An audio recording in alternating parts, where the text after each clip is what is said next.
यदि आपके पास बाइबल है आप मेरे साथ निकालें मत्ती रचित सुसमाचार अध्याय 14 और उसकी 22 आयत से लेकर आगे की तरफ। मैथ्यू चैप्टर 14 अध्याय 14 उसकी 22 आयत से लेकर आगे की तरफ। भाई मोनू के साथ मिलकर पढ़ेंगे जी।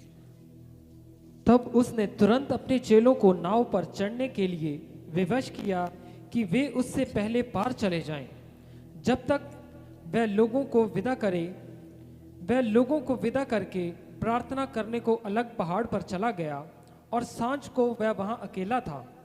उस समय नाव झील के बीच लहरों से डगमगा रही थी, क्योंकि हवा सामने की थी। और यीशु रात के चौथे पहर झील पर चलते हुए उनके पास आया। चेले उसको झील पर चलते हुए देखकर घबरा गए और कहने लगे, ये भूत है, और डर के मारे चिल्लाने लगे। तब यीशु ने तुरंत उनसे बात की और कहा, ढाढ़स बांधो, मैं हूं, डरो मत। पतरस ने उसको उत्तर दिया, हे प्रभु, यदि तू ही है तो मुझे अपने पास पानी पर चलकर आने की आज्ञा दे। उसने कहा, आ।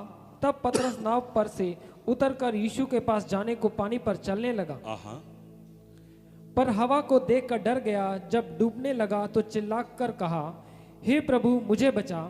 यीशु ने तुरंत हाथ बढ़ाकर उसे थाम लिया और उससे कहा, हे अल्प विश्वासी, तूने क्यों संदेह किया। जब वे नाव पर चढ़ गए तो हवा थम गई।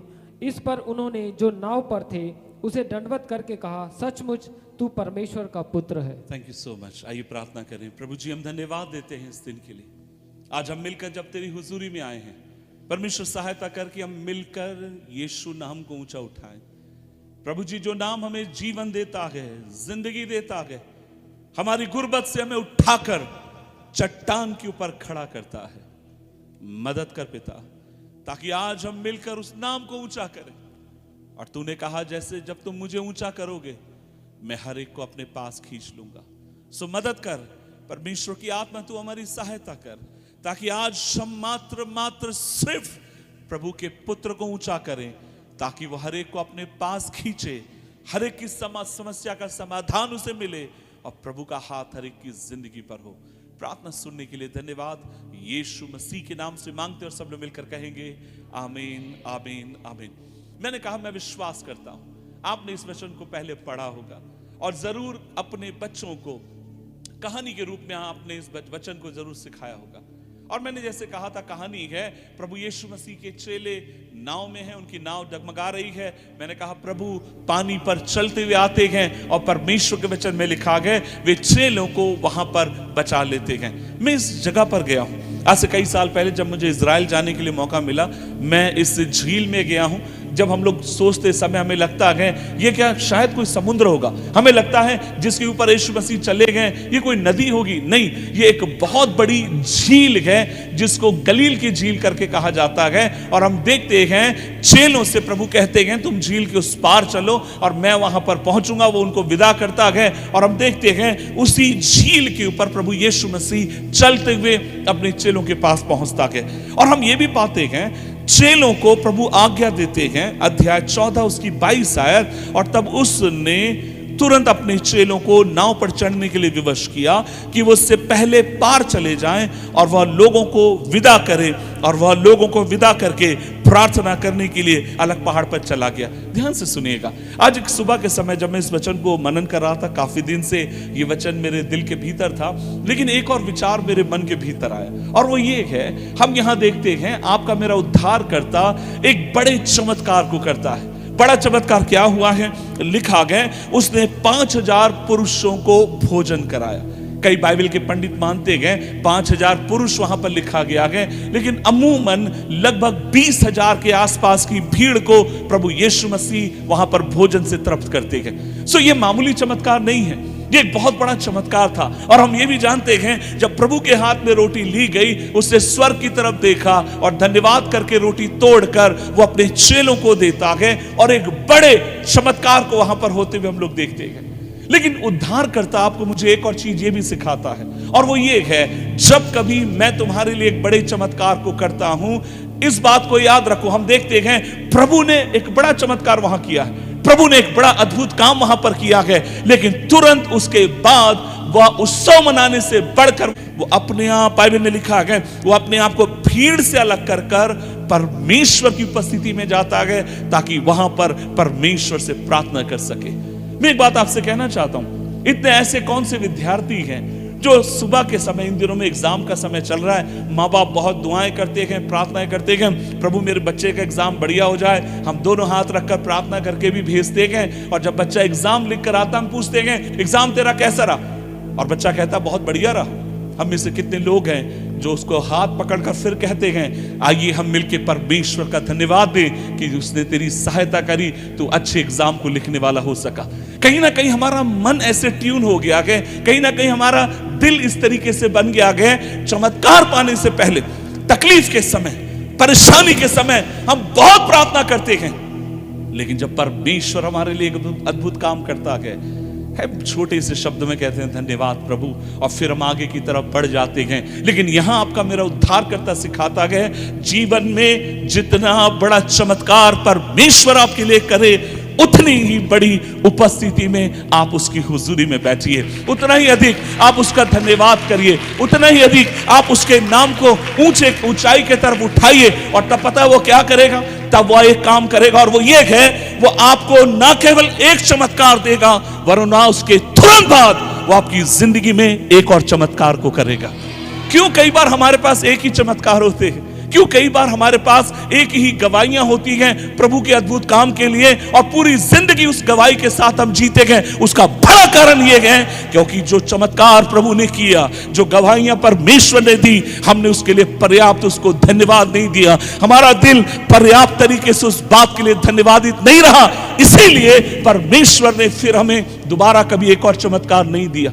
और यहां आपका मेरा उद्धारकर्ता सिखाता है, एक बड़ा चमत्कार जब तुम पाते हो, परमेश्वर की उपस्थिति में चले जाओ। इस बात पर मत इतराओ कि मेरी प्रार्थनाएं के द्वारा परमेश्वर ने बड़ा काम किया। सुनिए मेरी बात को, एक बात आपको मुझे समझना होगा, हर कहानी का हीरो परमेश्वर होता है, हर प्रार्थना का हीरो परमेश्वर होता है, हर जीवन के आपके मेरे जो जीवन में छोटी मोटी जो भी बातें होती है, आशीष परमेश्वर देता है, हर बात का हीरो परमेश्वर है। सो फिर आपका मेरा कर्तव्य है, हर परिस्थिति में उससे लिपटे रहें, हर परिस्थिति में उसके प्रति धन्यवादित रहें, और जब आप और मैं पर्याप्त धन्यवाद देते हैं, वो तुरंत आपको मुझे एक और नए चमत्कार के लिए तैयार करता है। सो फिर हमें एक गवाही लेकर जिंदगी भर जीने की जरूरत नहीं है, वो परमेश्वर है जो हर दिन हर पल अपने काम को आपके मेरे जीवन में करने के लिए तैयार है।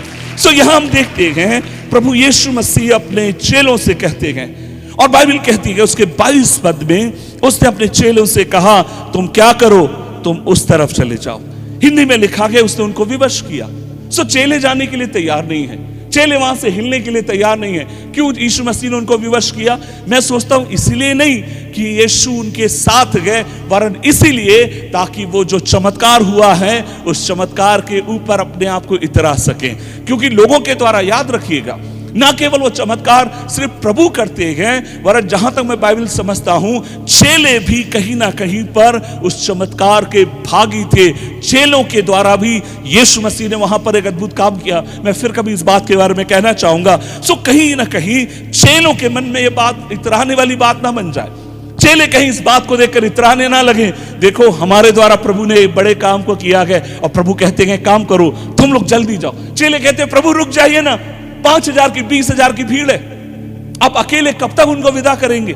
हमको टाइम दीजिए, हमको मौका दीजिए, हम भी हाथ मिलाना चाहते हो। प्रभु कहते हैं नहीं नहीं नहीं नहीं, तुम लोग एक काम करो, तुम उस पार जाओ, और मैं तुमसे क्या करूंगा, मैं तुमसे मुलाकात करूंगा। और हम ये देखते हैं जब चेलों को प्रभु यीशु मसीह विदा करते गए, उसके 24वें पद में लिखा गया, जब चेले वहां से निकल जाते हैं, उस समय नाव झील के बीच लहरों से डगमगा रही थी। सो यीशु मसीह के चेले, ये 12 की 12 चेले नाव में बैठकर उस तरफ जा रहे हैं, लेकिन उस तरफ वो लोग पहुंच नहीं पाए, उस तरफ वो लोग जा ही नहीं पा रहे हैं, क्योंकि जितना जोर से वो कोशिश कर रहे हैं, हवा सामने से लाकर उनको पीछे की तरफ ढकेल दे रही है, उनको पीछे की तरफ पटक दे रही है। और हम देखते हैं चेले अब ऐसे हालात में हैं जहां पर बीचों बीच में, झील के बीचों बीच में उनकी नाव पूरी तरीके से क्या कर रही है, डगमगा रही है, और उनको नाव पूरी तरीके से हिचकोले वहां पर खा रही है। और ये 12 की 12 लोग, याद रखिए, ये 12 की 12 लोग एक जगह पर क्या हो गए हैं, इंग्लिश में अच्छा लगता है, स्टक हो गए हैं, रुक गए हैं। ना ये आगे की तरफ जा पा रहे हैं और ना ही ये पीछे की तरफ जा पा रहे हैं, क्योंकि हवा जहां चाहे उनको घुमाकर क्या करते जा रही है, लेकर जा रही है। एक बात मैं आपसे कहना चाहता हूं, आज सुबह के समय जब इस नाव के बारे में हम देखते गए, इस झील के बारे में हम देखते गए, कई बार हमारी जिंदगी भी इसी तरीके से होती है। परमेश्वर हमसे कई चीजों को कई बार करने के लिए कहते हैं। हम विश्वासी होने के नाते प्रभु की आज्ञाओं को मानकर हम आगे की तरफ बढ़ते चलते चले जाते हैं। लेकिन जीवन में एक ऐसा समय आता है जब हमें लगता है जैसे सब कुछ खत्म हो रहा है और हमारी नाव पूरी तरीके से क्या हो रही है, डगमगा रही है। और कई बार डगमगाने के साथ साथ एक और चीज हमें लगता है, ऐसा लगता है जैसे मैं रुक सा गया हूं, जैसे मैं थम सा गया हूं, ना मैं आगे बढ़ पा रहा हूं ना मैं पीछे बढ़ पा रहा हूं। और मन के भीतर ये तृष्णा निकल कर आती है और वो ये कहती है, ये झील तुझे क्या कर देगी, डुबा देगी, खत्म कर देगी। अब यहां से आगे तेरे लिए कोई भी उपाय नहीं बचा है। कई बार शैतान हमारे कान में आकर कहेगा, अब तेरा परिवार बर्बाद हो चुका है, तेरे बच्चों के लिए अब कोई उम्मीद नहीं, तेरे मां के लिए कोई उम्मीद नहीं, तेरे बच्चों की भविष्य के लिए कोई उम्मीद नहीं। कई बार शैतान मन में आकर कहेगा, तेरी बेटी की उम्र हो रही है, अब भी उसका विवाह नहीं हुआ, पड़ोस के लोगों को देख जो विश्वासी नहीं है, उनकी बेटियों की विवाह हो रही है और तेरी बेटी पूरी जिंदगी भर घर पर ऐसे ही बैठी रहेगी। देख, पड़ोसी के पति बहुत कमा रहे हैं, लेकिन तेरा पति सुबह से लेकर शाम तक दारू के नशे में गए, एक दिन सब कुछ खत्म हो जाएगा, बर्बाद हो जाएगा। और तब ऐसा लगता है मानो हम एक जगह थम गए हैं और ये तूफान हमें क्या करने जा रहा है, डुबाने जा रहा है। और चेलों की मनोवृत्ति भी यही थी। आप याद करिए, वे सब तैराकी हैं, आप देखिए वे सब के सब मछुआरे हैं। ये भी याद रखिए, ये झील जिसके ऊपर वे लोग चल रहे हैं, जिंदगी में पहली बार थोड़ी ना जा रहे हैं, क्योंकि इसी झील के किनारे, इसी झील में वे लोग मछलियां पकड़ा करते थे। तो अगर वे घबरा गए हैं तो फिर इसका मतलब यह है, ये तूफान फिर आम तूफान नहीं था। अगर वे परेशान हो गए हैं तो फिर इसका मतलब यह नहीं है ये तूफान एक नॉर्मल, एक साधारण तूफान था, नहीं, वो एक खतरनाक तूफान था। लेकिन ऐसी एक अवस्था के समय मैं यहां पर देखता हूं, प्रभु यीशु मसीह 3 महत्वपूर्ण काम करते गए, या 4-5 मैंने देखे गए, लेकिन 3 बातों में अपने संदेश को विराम देना चाहूंगा। और मैं विश्वास करता हूं ये आपका संदेश है। परमेश्वर आज आपसे बात करने पाए, परमेश्वर ये मुझसे आज के समय बात करने पाए। यहां पर हम देखते गए, जब चेलों की नाव जगमगा रही है, जब चेले रुके हुए हैं, ठहरे हुए हैं, उन्हें लग रहा है कि कहीं हम डूब कर मर तो नहीं जाएंगे, 25वीं आयत ने मेरे ध्यान को खींचा है। 14 उसकी 25वीं आयत लिखा गया, और यीशु रात के चौथे पहर झील पर चलते हुए उनके पास आया। अब मैं चाहता हूं ध्यान से इधर देखिए, चेले किस बात को लेकर डरे हुए हैं? चेले आंधी को लेकर डरे, चेले तूफान को लेकर डरे गए। और ये आंधी और तूफान कहां पर है? झील के अंदर है। ये पानी कहां से उठकर आ रहा है? झील के अंदर से उठकर आ रहा है। ये हवाएं कहां पर चल रही है? झील के ऊपर। और जितना ये पानी को हिलाती है, उतना उनको लगता है उनकी नाव डूबने वाली है, खत्म होने वाली है। समस्या का मुख्य कारण क्या है? वो झील है। लेकिन पहली चीज मैं देखता हूं और वो ये है, जिस चीज से वे लोग डरे हुए थे, उसी चीज के ऊपर सवार होकर आपका मेरा उद्धार करता आता है उनको बचाने के लिए। किस बात को लेकर डरे हुए थे? ये लोग झील को लेकर डरे गए। किस बात को ये लोग घबरा रहे हैं? और ये झील हमें डुबा देगी। और तब ये देखते हैं अंधेरे में से एक व्यक्ति उसी झील के ऊपर चलते हुए उनके निकट आ रहा है। आज इस वचन को सुनने वाले एक एक व्यक्ति से कहना चाहता हूं, आपके मेरे जीवन की समस्याओं पर न केवल वो हल देने वाला प्रभु है, वरन उन समस्याओं को अपने पैरों के नीचे रखकर वो आपको मुझे छुटकारा देने के लिए आता है। सो जीवन की कई बार समस्याएं, याद रखिए, इसलिए कई बार समस्याओं के लिए रोइए मत, परेशान मत हो जाइए, विचलित मत हो जाइए। इस बात के ऊपर विश्वास रखिए, जीवन की जो परेशानियां हैं, कई बार उन परेशानियों के मध्य में उन पर सवार होकर आपका मेरा प्रभु आता है, ताकि आपको मुझे क्या कर सके? बचा सके। ऐसा कोई काम नहीं जो प्रभु ना कर सके, ऐसी कोई बात नहीं जो आपके मेरे प्रभु के लिए छोटी बात हो। चेलो तुम क्यों डर रहे हो? प्रभु ये झील हमें डरा रही है, रुक जाओ। मैं इसी झील पर चलते हुए मैं कहां पर आ रहा हूं? तुम्हारे पास आ रहा हूं। क्यों परेशान हो? प्रभु हम लोग डरे हुए गए, मेरी बेटी की शादी नहीं होगी। डरो मत, मैं एक चमत्कार करने पर हूं और वहां पर तुम देखने पाओगे मेरे जोरावर हाथ को। प्रभु मेरे बेटे को कभी नौकरी नहीं मिलेगी, वो जीवन भर ऐसा रहेगा। ठहरो, मैं इसी काम के द्वारा अपने चमत्कार को तेरे घर में प्रकट करूंगा और ये तेरा दर्द तेरी गवाहियों में बदलने के लिए जा रहा है। सो चेले झील से डरे हुए हैं, चेले घबराए हुए हैं, चेले परेशान हैं, लेकिन आपका मेरा उद्धार करता क्या करता आगे? And I love this one. उसी के ऊपर चलते हुए आपका मेरा प्रभु आता गए और मैं वहां पर देखता हूं प्रभु कब वहां पर आया? जब उसने चेलों को विदा कर दिया तब वहां पर वो आया? नहीं, उसे विदा कर दिया और लिखा गया, क्या लिखा वहां पर? परमेश्वर के वचन में लिखा गया, जब वो आया है उसकी 25वें वचन में लिखा है, और यीशु रात के चौथे पहर झील पर चलते हुए उनके पास आया। याद रखिए ये चौथा पहर है। ये कौन सा पहर है? लगभग हो सकता है 3 और 4 बजे के बीच की, या 3 बजे से लेकर 5 बजे के बीच की ये बात है, जब एकदम भयानक अंधेरा छाया हुआ। और प्रभु कब उनको बचाने के लिए आ रहा है? प्रभु ने हो सकता है जब चमत्कार किया हो उसे सांझ के समय वो चमत्कार किया और अपने चेलों से क्या कहा होगा? तुम जाओ।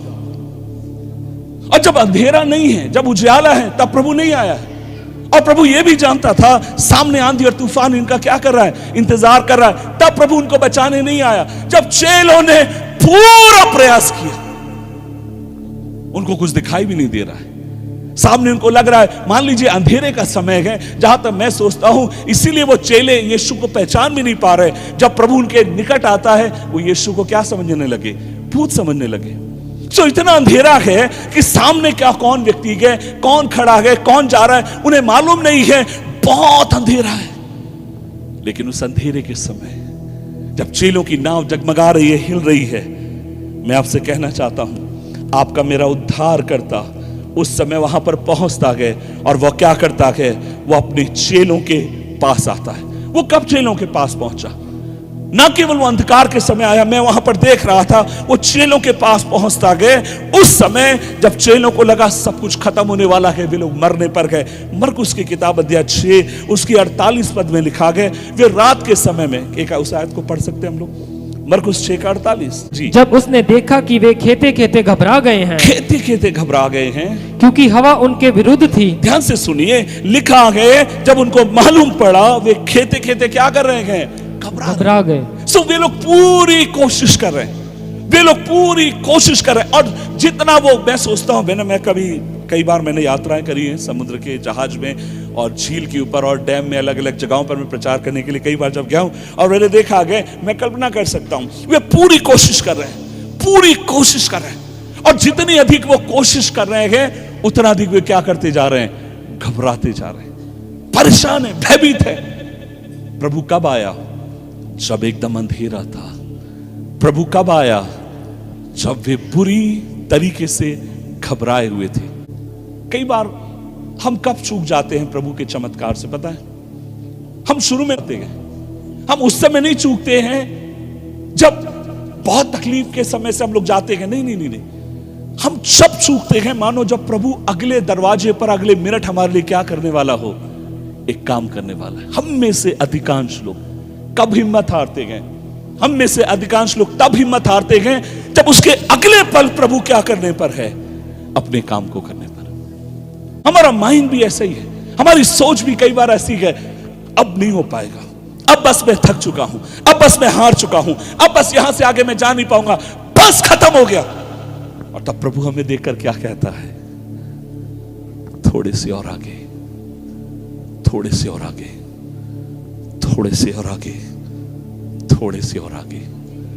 आज इस वचन को सुनने वाले एक एक भाई बहन से मैं कहना चाहता हूं, थकिए मत, थोड़ा सा और आगे, थोड़ा सा और आगे, थोड़ा सा और आगे, थोड़ा सा और आगे, थोड़ा सा और आगे, और आप वहां पर परमेश्वर के अद्भुत काम को देखने पाएंगे।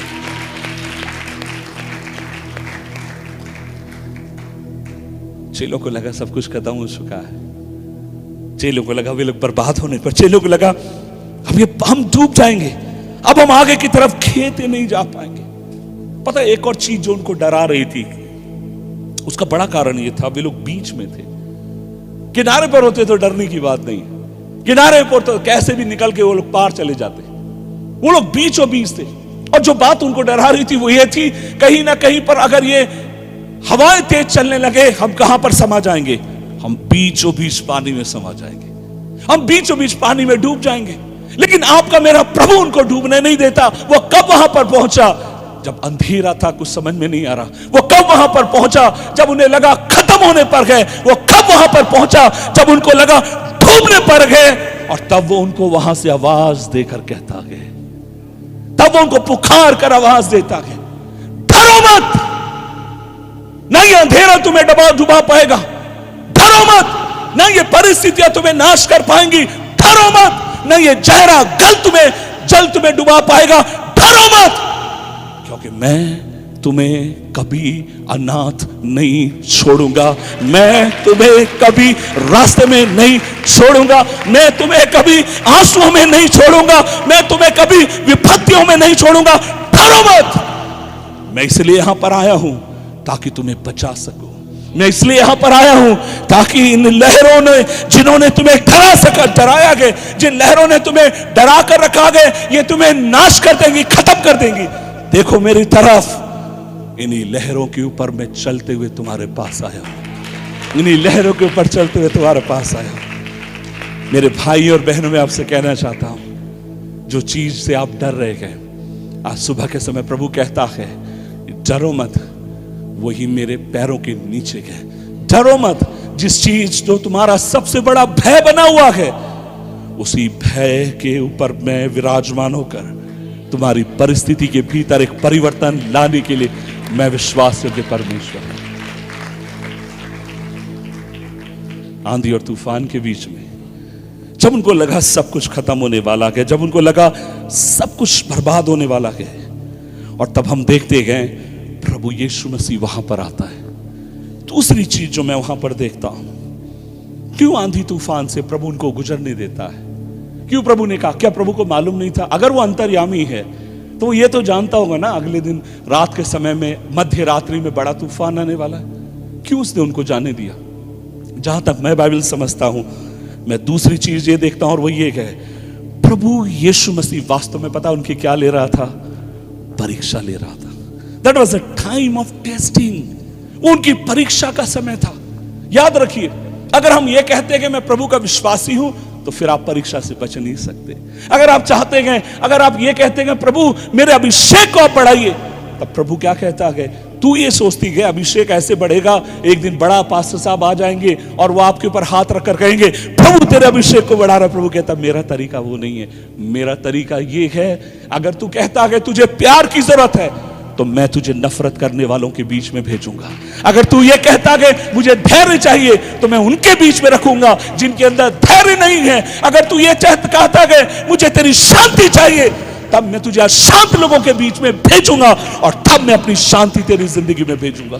सो जब परमेश्वर एक काम को करता है, जब प्रभु एक चमत्कार को करता है, जब प्रभु अपने अद्भुत काम को आपकी मेरी जिंदगी में करता है, जैसे मैं सोचता हूं वैसे वो नहीं करता। वो क्या करता है? वो बिल्कुल उसके विपरीत काम करता है। सो यहां पर मैं ये देखता हूं, जब उसने ये कहा चेलों से तुम जाओ उस तरफ, वो पहले से ही मन बना चुका था, मैं इनकी परीक्षा करने वाला हूं। किस बात के ऊपर? क्यों प्रभु ने मन बना लिया? क्योंकि चेलों ने, जहां तक मैं बाइबल समझ रहा हूं, चेलों को प्रभु ने कहा, जबरदस्ती बोला बैठो जाओ। चेले जाना नहीं चाह रहे थे। क्यों नहीं जाना चाह रहे थे? क्योंकि चेले भी कहीं ना कहीं दिखाना चाहते हैं ये जो चमत्कार हुआ ना, इसमें कौन सम्मिलित थे? हम थे। ये चमत्कार जो हुआ ना, किसके गुरु ने किया? हमारे गुरु ने किया। पता है तुमको, हम यीशु के चेले हैं। हमको 12 लोगों को उससे चुना गए, हम 12 लोगों को उससे बुलाया गए, हमारा गुरु बढ़ा गए, हमारा गुरु महान है। और यीशु जानते थे, अच्छा तुम्हारे मन में ये चल रहा है ना, ठीक है, एक काम करो, अब मैं तुम्हारे साथ नहीं आऊंगा, अकेले जाओ। और चेले जब अकेले चल रहे, वो क्या बात कर रहे होंगे? पतरस से बोलोगे, पतरस चमत्कार देखा? याकूब एक दूसरे से बात कर रहे, अरे बाप रे बहुत बड़ा चमत्कार हुआ, बड़ा चमत्कार चमत्कार चमत्कार। और तब एकदम से आंधी या तूफान आया, चमत्कार जो मन में था वो हट गया, और जो रियलिटी मन के भीतर थी वो बाहर आ गई। याद रखिए, कई बार परमेश्वर हमको रियलिटी से लेकर जाता है, कई बार परमेश्वर हमको चक्की में पीसता है, कई बार परमेश्वर हमको मारता है, पीटता है, आखिरी में पट्टी भी वो बांधेगा। क्यों वो करता है? ताकि रियलिटी अंदर से क्या आने पाए, बाहर आने पाए। तो बहुत प्रार्थना चिल्लाती है, ठीक है। अब जब तेरा बेटा बीमार है, मैं देखता हूं तो कितनी प्रार्थना करेगी। तो बहुत प्रार्थना, बहुत बाइबल कहता है ना, बहुत दोष लगाता, खड़े होकर लगाती है, बाइबल नहीं पढ़ते, बाइबल नहीं पढ़ते, बाइबल नहीं पढ़ते, मुझे देखो मैं कितनी बाइबल पढ़ती हूँ, मुझे देखो मैं कितनी बाइबल पढ़ता हूँ। और तब प्रभु हमें चक्की में पीसता और कहता है, अब उस बाइबल के वचन के ऊपर तू कितना चलता है मैं देखना चाहती हूँ। और हम वहीं फेल हो जाते हैं, हम वहीं पर असफल हो जाते हैं। कई बार ना, मेरे को याद है जब मैं बाइबल स्कूल का एक विद्यार्थी था, हमारे एक पास्टर जी थे, उन्होंने एक दिन बड़ा जोश के साथ प्रचार किया। उन्होंने कहा, जिसके पास स्कूटर नहीं है, मैं आपके लिए प्रार्थना करूंगा, परमेश्वर आपको स्कूटर देगा। मैं आपके लिए प्रार्थना करूंगा, आपके लाखों रुपए के कर्जे चुकता हो जाएंगे। और उसके अगले दिन मैं उनके साथ चल रहा था, और तब उन्होंने मेरे से एक बात कही, किशोर, मैं प्रचार कर सकता हूं, मैं सिखा सकता हूं, लेकिन मैं विश्वास नहीं कर पा रहा हूं अपने लिए। हम सब ऐसे ही है, हम सब ऐसे ही है। और जब जितना अधिक हम कई बार चीजों के ऊपर इतराते गए, उसके अगले पल प्रभु हमारे लिए एक परीक्षा रखता और कहता गया, अब तेरे मन को मैं खाली करूंगा, और तेरे रियलिटी को, तेरी वास्तविकता को मैं तेरे कहां से निकाल के लाऊंगा, बाहर निकाल के लाऊंगा। परीक्षाएं, परीक्षाएं, परीक्षाएं। अय्यूब, तू वास्तविक अगर आराधक है, जब सारे लोग चर्च में हालेलुया बोल रहे हैं, हाथ उठा रहे हैं, तू हाथ उठा सकता है, लेकिन जब तेरे बच्चे मर गए हैं, मैं देखना चाहता हूं तू कितना बड़ा आराधक है। परीक्षाएं, परीक्षाएं। तू हर दिन अपनी बीवी के साथ आराधना करता है, इबादत करता है, लेकिन तेरी बीवी जब तेरे को श्राप देती है, तब मैं देखना चाहता हूं तू कितनी आराधना करता है। परीक्षाएं, परीक्षाएं। The reality comes out. याद रखिएगा, तकलीफ में, समस्याओं में, जब परमेश्वर चक्की में आपको पीसता है, वो क्या बाहर निकालना चाहता है? रियलिटी, जो वास्तविक किशोर तू कौन है, वो कहां पर दिखाई देगा? बाहर दिखाई देगा। आज इस सुबह के समय एक व्यक्ति से कहना चाहता हूं, हम सब के जीवन में परीक्षाएं होंगी, हम सब के जीवन में तकलीफें आएंगी, हम सबके जीवन में परमेश्वर हमें नाना प्रकार की परिस्थितियों से लेकर जाएगा। लेकिन एक चीज जो मैंने ये भी देखी, और वो ये है, मैं आपसे कहना चाहता हूं, हम सब परीक्षाओं से होकर जाएंगे, सही बात है, तकलीफों से होकर जाएंगे, प्रभु हमें परीक्षाओं से लेकर जाएगा। लेकिन एक चीज जो प्रभु परीक्षा में कभी हमसे अलग नहीं करेगा, वरन दो चीज मैंने देखी प्रभु अलग नहीं करेगा। पहली प्रभु की चीज वो है परमेश्वर की शांति। सब लोग बोले शांति, जोर से बोले शांति। आपको शांति की जरूरत कब है? जब आप अशांत हैं, जब आप परेशान हैं, जब आप निराश हैं, जब आप हताश हैं, और तब आपको प्रभु की उपस्थिति में जाकर कहने की जरूरत है, प्रभु मेरी तेरी शांति से तू मुझे भर, ताकि मैं उसका अनुभव करना चाहता हूं। प्रभु ने क्या कहा? दुनिया में क्लेश है, परेशानी है, लेकिन धीरज बांधो, मैंने दुनिया को जीत लिया है। और उसके ऊपर की आयतों में वह कहता है, मेरी शांति मैं तुम्हें देता हूं। और वो शांति जो दुनिया देती है वैसी नहीं, मेरी शांति में दो चीज कभी नहीं होंगी। पहली बात, तुम घर घबराओगे नहीं, दूसरी बात, तुम डरोगे नहीं। सो याद रखिए, डर स्वाभाविक है, मैं डर जाता हूं, आप डर जाते हैं, घबराहट स्वाभाविक है, कई बार अविश्वास मुंह से बोलना स्वाभाविक है, हम सब करते हैं। लेकिन याद रखना, अगर आप लंबे समय तक बोलते ही रहते हैं, लंबे समय तक सोचते ही रहते हैं, आप डेंजर में हैं। क्यों? क्योंकि ऐसे समय आपको प्रभु की शांति की जरूरत है, जो आपको ढांप ले और आपको परमेश्वर में मजबूत करे। मैंने ये चीज को अपनी माँ से मैंने सीखा है। बचपन में आपने मेरी कई गवाहियों को सुना है। बचपन में मेरे पिता इस दुनिया को छोड़कर चले गए, बहुत ज्यादा संघर्ष के साथ हम लोग बड़े पले। मुझे याद है, छोटी छोटी बात के लिए मेरी माँ मरना चाहती, कि आत्महत्या करना चाहती। किसी ने मेरी माँ को बोला कि आप हमारे घर आओ। मेरी माँ ने पूछा क्या होगा? उन्होंने कहा, आज हमारे घर में कॉटेज मीटिंग है, पास्टर जी आपके लिए प्रार्थना करेंगे, परमेश्वर आपके लिए चमत्कार करेगा। मेरी माँ कट्टर और विश्वासी थी, उसने कहा नहीं नहीं नहीं, मैं नहीं आऊंगी। उन्होंने फोर्स किया, इसलिए मेरी माँ वहां चले गई। उस रात पास्टर जी वहां प्रचार करते गए, सब छोड़ सकते गए, यीशु कभी नहीं छोड़ेगा। सब त्याग सकते गए, यीशु कभी नहीं त्यागेगा। उस वचन को सुनकर प्रभु यीशु मसीह को वो उद्धार करता करके स्वीकार करती गए, और उस दिन वो अपने घर आती गए। उसका चेहरा बदल गया था, उसकी सोच बदल गई थी। ठीक उद्धार पाने के एक हफ्ते बाद नागपुर शहर में स्टेला दिनाकरन, जो परमेश्वर के बहुत बड़े जन पास्टर दिनाकरन की पत्नी हैं, उनका एक कन्वेंशन था। मेरी माँ वहां कन्वेंशन अटेंड करने के लिए गई। आज से मैं 25 साल 30 साल पहले की बात बता रहा हूं। उन दिनों में क्या होता था, जब कभी आप कन्वेंशन में जाते हैं, प्रचार होता है, अगर आप अपने दिल को प्रभु को देते हैं, उन दिनों में तुरंत आपको बपतिस्मा दिया जाता था। वहां पर प्रचार हुआ और कहा गया जो लोग बपतिस्मा लेना चाहते हैं सामने आ जाओ। मेरी माँ को बपतिस्मा का मतलब भी बहुत अच्छे से नहीं मालूम है, लेकिन वो निर्णय ले चुकी थी, प्रभु के लिए जीना गए, परमेश्वर के लिए मरना गए, और वो सामने जाकर कहती है मुझे बपतिस्मा दे दो। वहां के पास्टर ने पूछा आप एक और साड़ी लाई हैं, कपड़े लाई हैं? उसने कहा मैं नहीं लाई हूं क्योंकि मेरे को मालूम नहीं था, लेकिन मेरा मन कहता है मुझे बपतिस्मा दे दो। उस दिन वहां पर उसको बपतिस्मा दिया गया। शाम रात के समय की बात है, और वो जब तक सूख नहीं गई वो वहीं पर खड़ी रही, क्योंकि जिस साड़ी में गई थी उसी में बपतिस्मा लेकर वो लौट कर आई। घर पर आती है, मुझे अभी भी याद है, उन दिनों में हम लोग बेकरी में काम करते थे। हम तीनों भाई एक ही बेकरी में काम करते थे, और रात के समय हम लोग बेकरी में काम करके हम लोग लौट कर घर पर आते गए। उसी रात की घटना बता रहा हूं, जिस दिन मेरी माँ ने बपतिस्मा लिया, लौट कर हम लोग घर पर वापस आए। मैंने बाहर देखा, मैं जैसे ही घर पहुंचता हूं मैं देखता हूं मेरी बड़ी बहन घर के बाहर बैठी है, और उसने ताला मार रखा है घर के अंदर। मैंने उसको बोला क्या हो गया माँ, तू यहाँ बाहर क्यों बैठी है? और तब मैं देखकर मेरे को वो रोज जोर जोर से कहने लगी किशोर माँ पागल हो गई है। मैंने कहा माँ कैसे पागल हो गई? उससे कहा माँ पागल हो गई है, पता नहीं कहीं ईसाइयों की एक सभा में गई थी, जब आई है कपड़े भी उसके गीले थे, मालूम नहीं क्या है। किशोर हम दोनों साथ में सोए थे, वो हालेलुया बोल रही है, जोर जोर से चिल्ला रही है, कहती है कि मैं प्रार्थना कर रही हूँ, और वो कहती है उसकी आवाज सुन के मैं बिस्तर से नीचे गिर गई हूँ। किशोर माँ पागल हो गई। मैंने कहा माँ कहाँ है? किशोर दरवाजे के अंदर बंद कर रखा है। मैंने बोला चाबी मुझे दे, मैं अंदर जाऊंगा। नहीं नहीं किशोर माँ पागल हो गई। मैंने बोला तू मेरे को जाने तो दे। वो कहती है कुछ भी हो जाए मैं तेरे को चाबी नहीं दूंगी, माँ पागल हो चुकी है। मेरे को मालूम था मेरे घर में जाने का पीछे से एक और रास्ता है। मैं पीछे के घर से दरवाजे से अंदर गया। हमारे यहाँ पर एक ईंट थी, उसको हटाकर मैं बता रहा हूँ, ठीक है, आप लोग लिखना नहीं कहाँ पर ईंट और कहाँ से पीछे से जा सकते हैं, ठीक है, मैं मजाक कर रहा हूँ। सो मेरे को मालूम था, एक ईंट मैंने हटाई, अंदर से हाथ डाला। सबको पता अपने घर में बिना चाबी के कैसे घुस सकते हैं, आपको मालूम है ना, ठीक है। सो मैंने ऐसे हाथ डाल के खोला अंदर दरवाजा। कितने साल हो गए इस बात को? मेरे ख्याल से 30 साल करीब हो चुके हैं, 28 से 30 साल। मैं दरवाजा खोलकर अंदर गया, डरा हुआ था क्योंकि बहन ने कहा माँ पागल हो गई। सो मैं दरवाजा खोलकर अंदर की तरफ गया। मेरे को आज भी याद है, हमारे सामने के रूम में लोहे का एक पलंग था। मेरी माँ वहां बैठी हुई है, घर में दिया जल रहा है, उस समय हमारे लाइट नहीं थी, और वो बैठी हुई है। और जैसे ही मेरे कदमों की आवाज वो सुनती है, मेरी तरफ देखकर कहती है किशोर तू आ गया बेटा। मैंने कहा माँ आ गया। मैंने कहा माँ क्या हो गया?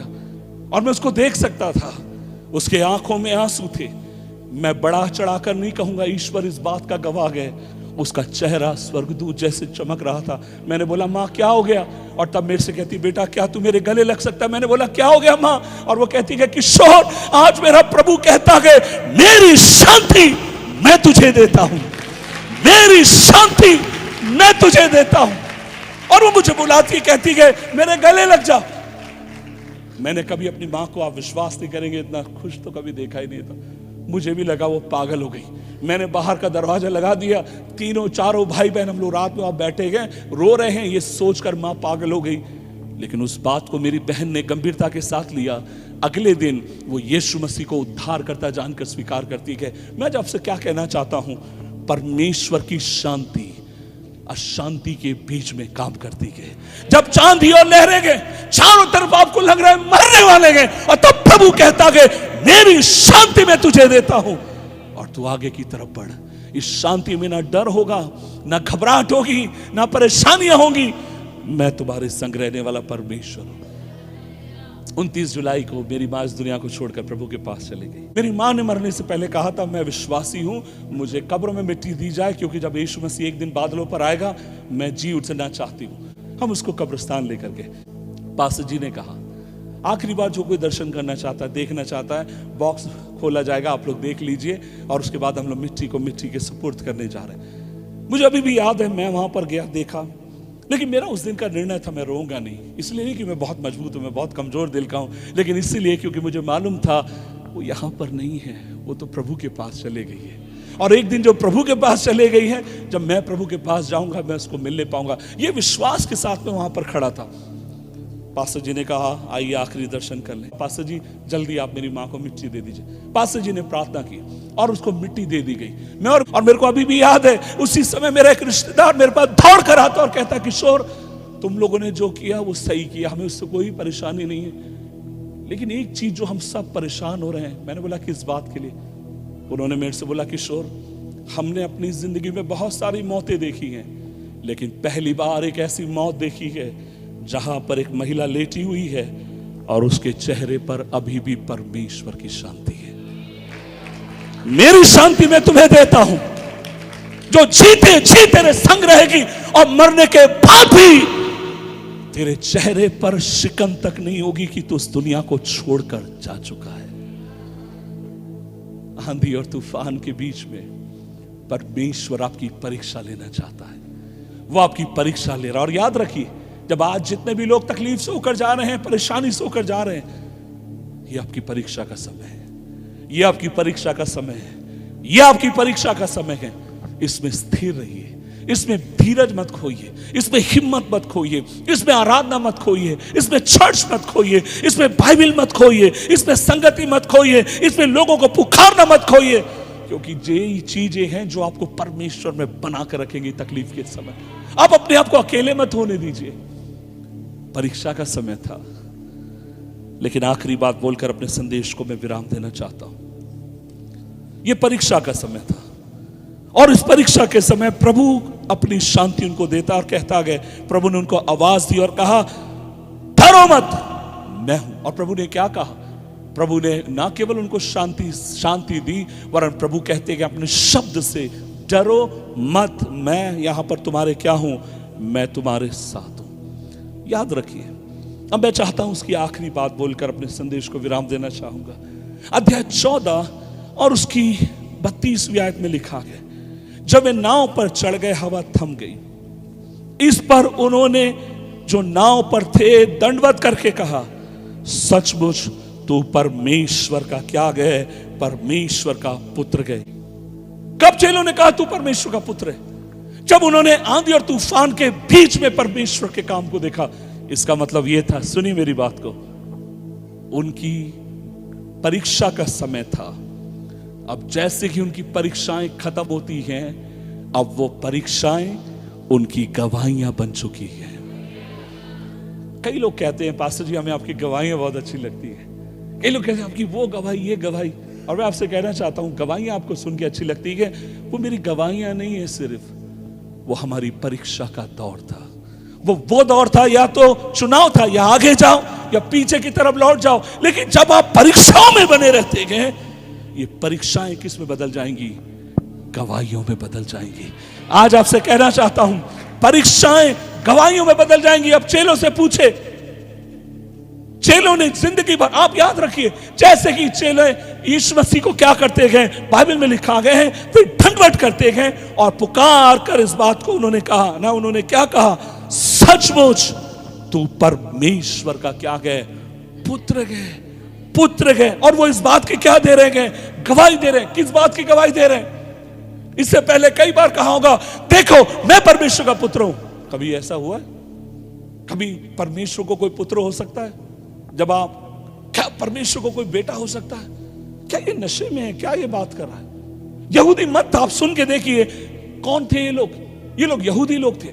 यहूदी के मत में एक ईश्वर है।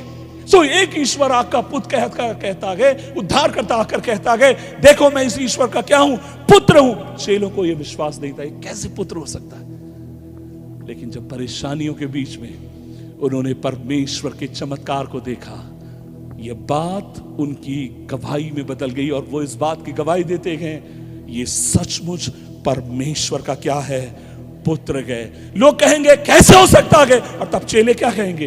तुम्हारे लिए हो ना हो, लेकिन हमने उसकी महानता को झील के ऊपर देखा गया। लोग कहेंगे, लोग आज है ना टीवी पर, नेशनल टीवी पर मैं देखता हूं, लोग कहते हैं चावल का बोरा ले लेकर लोग ईसाई बनते जा रहे हैं। लोग कहते हैं कि 10-10 हजार में लोग ईसाई बनते जा रहे हैं, 20-20 हजार में लोग ईसाई बन रहे हैं। मैं आपसे कहना चाहता हूं, उनको जो कहना है कहने दीजिए, लेकिन हमने प्रभु की सामर्थ को अपने परिवार में देखा गया, हमने उसकी सामर्थ को अपने जीवन में देखा गया, हमने उसके चमत्कार को अपनी जिंदगी में देखा गया, हमने उसके हाथ को अपनी जिंदगी में देखा गया।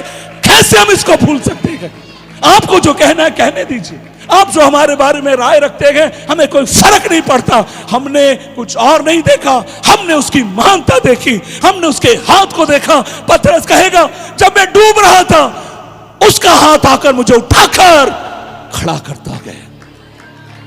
हमने उसकी महानता को देखा, हमने उसकी महानता को। अगर आप आंधी और तूफान से होकर जा रहे हैं, जीवन की संघर्ष होकर जा रहे हैं, याद रखिए इस संघर्ष में प्रभु आपके बीच में आएगा।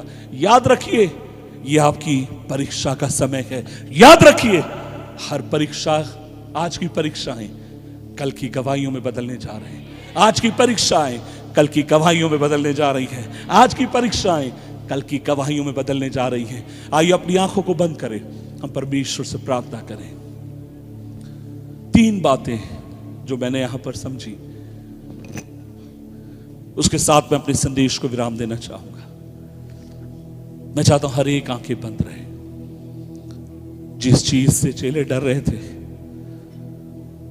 उसी को अपने पैरों के नीचे कुचलते हुए उद्धार करता वहां पर पहुंचता है। वो जानता था इन्हें आंधी और तूफान का सामना करना पड़ेगा। वो उनकी परीक्षा का समय था। हम सब यहीं पर फेल हो जाते हैं। मैं चाहता हूं जब हमारी आंखें बंद, एक बात ध्यान से सुने, हम सब फेल हो जाते हैं परीक्षाओं में। धन्य है जो परीक्षाओं में स्थिर रहकर खरा निकलता है। ये आपकी परीक्षा का समय है, ये आपकी परीक्षा का समय है। पहले पहर को यीशु आया नहीं, दूसरे पहर को यीशु आया नहीं, तीसरे पहर को यीशु आया नहीं। इसका मतलब है हम डूबकर मर जाएंगे। वेट, चौथा पहर खत्म होने वाला है, उससे पहले तेरा उद्धार करता आ जाएगा। रुक जा, धीरज धर, धीरज धर, धीरज धर। और इस परीक्षा में जो हमें प्रभु से मांगने की जरूरत है, उसके वचन की सामर्थ को और उसकी शांति को, उसकी शांति को, उसकी शांति को। और अंत में एक बड़ी गवाही के साथ हम निकलेंगे, मेरा प्रभु जिंदा है, मेरा प्रभु जिंदा है। अब तक मैंने गीतों में गाया, अब तक मैंने प्रचार में सुना, लेकिन मेरी आंखों ने परमेश्वर के उद्धार को देख लिया। हे राजा अग्रिप्पा, मैं कैसे भूल सकता हूं दमस्क के फाटक पर जो मैंने प्रभु को देखा। मैंने जो देखा उसको मैं नकार नहीं सकता। आज आपसे कहना चाहता हूं, यदि तू विश्वास करेगी तो बड़े बड़े काम देखेगी। यदि तू विश्वास करेगी तो परमेश्वर के अद्भुत काम को देखेगी।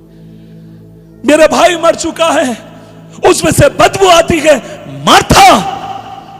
यदि तू विश्वास करेगी, प्रभु के बड़े काम को देखेगी, प्रभु के बड़े काम को देखेगी।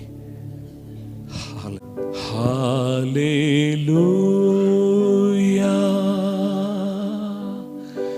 Hallelujah,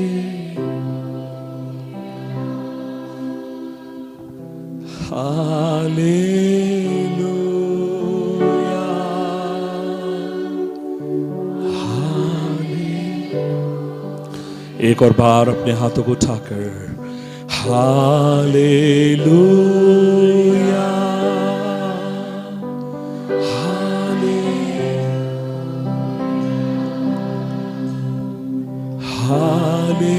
hallelujah.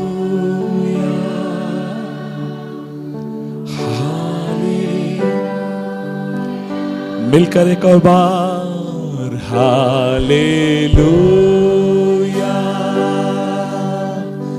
Hallelujah, hallelujah.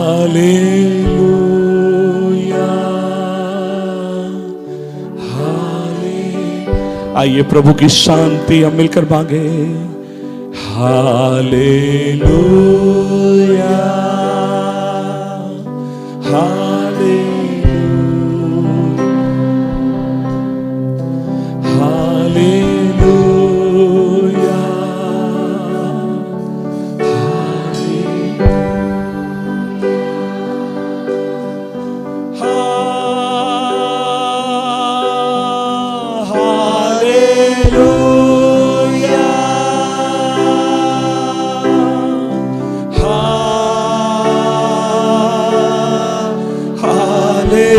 Hallelujah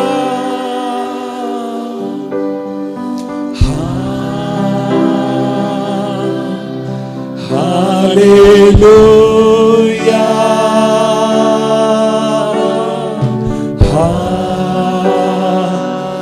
आज जितने अशांत हैं, जितने घबराए हुए हैं, आइए अपने हाथों को उठा के फिर से कहे हालेलुया।